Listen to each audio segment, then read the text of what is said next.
ইন্নাল হামদুলিল্লাহ ওয়াসসালাতু ওয়াসসালামু আলা রাসূলিল্লাহ।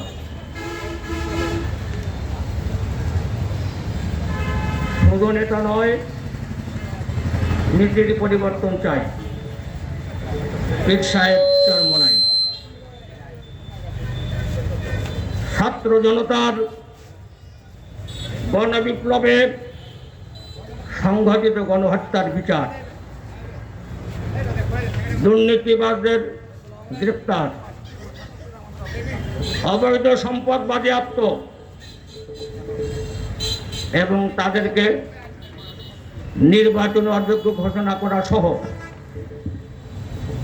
ইহকালীন শান্তি ও পরকালীন মুক্তির লক্ষ্যে ইসলামী সমাজভিত্তিক সুখী সমৃদ্ধ কল্যাণ রাষ্ট্র প্রতিষ্ঠার দাবিতে আজকে জাতীয় কর্মসূচির অংশ হিসাবে শেরপুর উপজেলা শাখার ইসলামী আন্দোলন বাংলাদেশের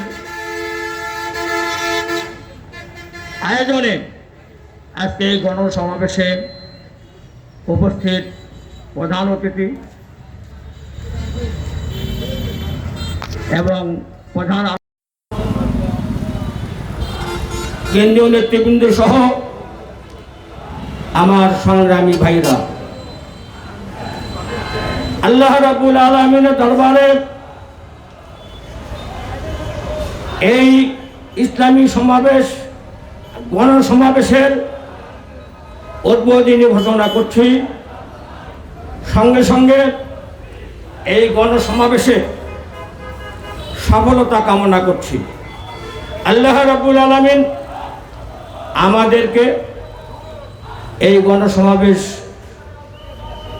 কবুল করে নিয়ে যেন পরকালীন মুক্তির ব্যবস্থা করে দেন। সকল বলে আমিন। ওয়া আখিরু দাওয়ানা আলহামদুলিল্লাহি রাব্বিল আলামিন। আসসালামু আলাইকুম ওয়া রাহমাতুল্লাহ।